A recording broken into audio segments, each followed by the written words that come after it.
Hello दोस्तों, नमस्कार। आप सभी का स्वागत आपके अपने YouTube परिवार देहरादून स्टडी पॉइंट में। मेरा नाम है मोहित सिंह रावत।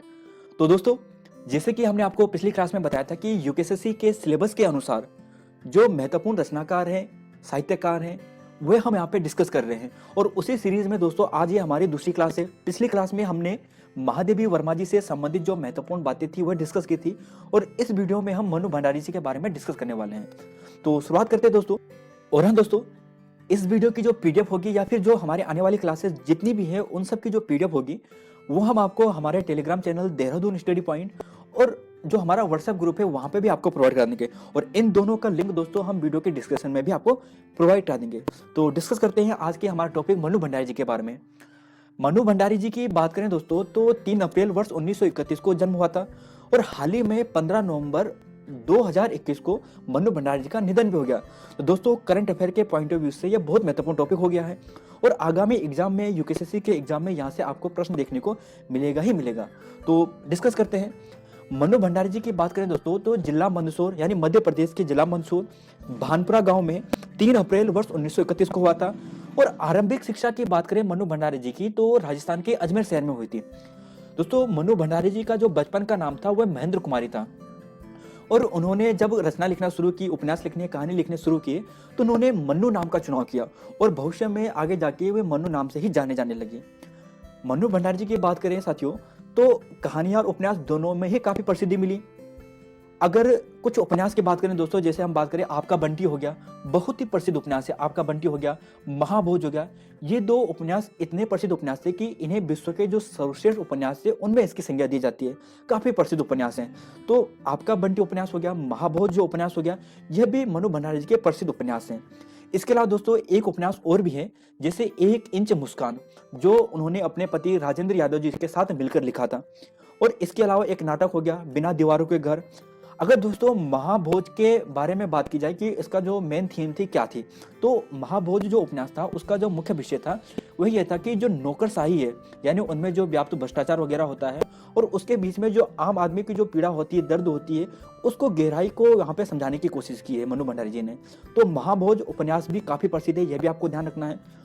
और दोस्तों एक यही सच है नामक एक बहुत प्रसिद्ध कहानी है मनु भंडारी जी की, जिस पर एक फिल्म भी बनी थी, और उस फिल्म का नाम था रजनीगंधा। यानी यही सच है नामक जो कहानी थी उस पर रजनीगंधा नामक फिल्म बनी थी, और जिसे सर्वश्रेष्ठ फिल्म का भी अवार्ड मिला था। तो यही मनु भंडारी जी की प्रसिद्ध रचना भी थी। अब थोड़ा मनु भंडारी जी के जो उपन्यास है वो हम यहाँ पे डिस्कस करते हैं।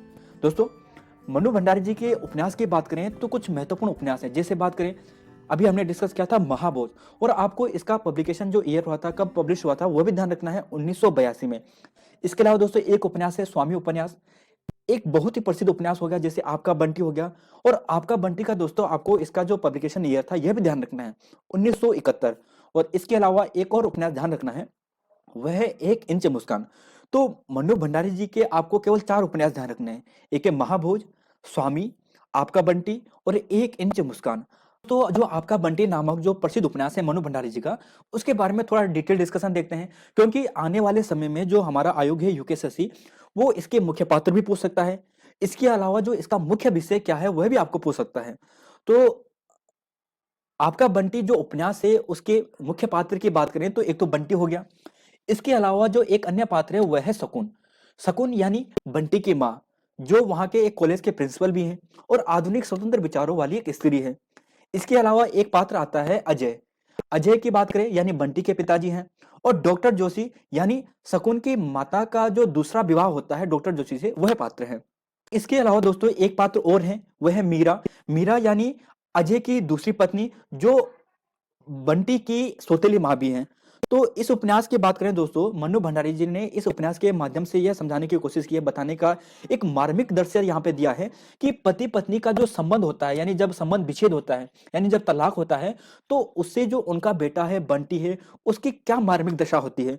बंटी तो चाहता है कि जो उसके माता पिता है, मम्मी पापा है, वो साथ में रहे, लेकिन ऐसा नहीं हो पाता, और अंततः शकुन और अजय का क्या हो जाता है, विवाह विच्छेद हो जाता है। और विवाह विच्छेद होता है तो जो उनका बेटा बंटी होता है वो बहुत ही असहाय महसूस करता है। एक तरह मतलब यूँ समझे कि वो एक स्वयं को अनाथ महसूस होता है। माता पिता हैं लेकिन फिर भी वो एक अनाथ हो गया। तो इस उपन्यास के माध्यम से मनु भंडारी जी यही बताती हैं, जो माता पिता का एक स्वार्थी स्वभाव है, स्वार्थी स्वभाव है, जिनमें त्याग की भावना नहीं है, एक दूसरे की गलतियों को नजरअंदाज करने की भावना नहीं है, जिसका बहुत ही बुरा प्रभाव उनके बच्चे पर पड़ता है, वह इस माध्यम से बताया है और समाज के लिए बहुत ही अच्छी सीख भी इस उपन्यास के माध्यम से मनु भंडारी जी देती है। तो दोस्तों, आपका बंटी उपन्यास की जो मुख्य विषय था यही था।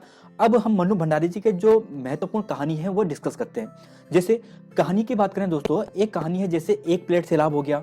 इसके अलावा बात करें वो हो गया मैं हार गई, तीन निगाहों की एक तस्वीर हो गया। इसके अलावा दोस्तों बात करें यही सच है, इसके अलावा त्रिशंकु और एक है आंखों देखा जोड़। तो कहानी में आपको केवल 6 कहानियां याद करनी है। एक प्लेट सैलाब, मैं हार गई, तीन निगाहों की एक तस्वीर, त्रिशंकु, आंखों देखा जोड़ और यही सच है दोस्तों। और यही सच है दोस्तों बहुत ही इंपॉर्टेंट है, क्योंकि जब शुरू में हमने बताया था कि इस कहानी पर रजनीगंधा नामक एक फिल्म भी बनी है, यानी इस पर एक पटकथा भी लेखन है। तो यही सच है, आपको स्पेशल ध्यान रखना है। तो कहानी तो यह हो गई। इसके अलावा दोस्तों नाटक की बात करें तो नाटक केवल एक है और वह नाटक है बिना दीवारों के घर। तो यह नाटक भी आपको ध्यान रखना है। इसके अलावा दोस्तों बात करें वह है आत्मकथा या आत्मकथा की बात करें दोस्तों, एक कहानी यह भी मनु भंडारी जी की एक प्रसिद्ध आत्मकथा है। लेकिन दोस्तों अगर वास्तविकता में बात की जाए तो ये आत्मकथा का प्रकार नहीं है, यानी पारिभाषिक रूप में जो आत्मकथा होती है वह नहीं है। इसका कारण यह है कि आत्मकथा में जो मुख्य विषय होता है वह स्वयं होता है, यानी जो केंद्र बिंदु होता है वह स्वयं होता है और उसी के ऊपर यानी उसी के आधार मानकर कहानी लिखी जाती है, आत्मकथा लिखी जाती है। लेकिन मनु भंडारी जी ने यहाँ पे शुरुआत तो की थी स्वयं से, यानी जब मनु भंडारी जी शुरुआत करती है इस कहानी की तो कुछ इस प्रकार लिखती है कि जन्मी तो मैं मध्य प्रदेश के भानपुरा गाँव में थी, लेकिन मेरी यादों का सिलसिला अजमेर से होता है। लेकिन बाद में धीरे धीरे क्या होता है कि एक महत्वपूर्ण पात्र आ जाता है यहाँ पे, और वह पात्र है शीला अग्रवाल जी, जो वहाँ के एक कॉलेज में क्या है प्रिंसिपल है, अध्यापिका है।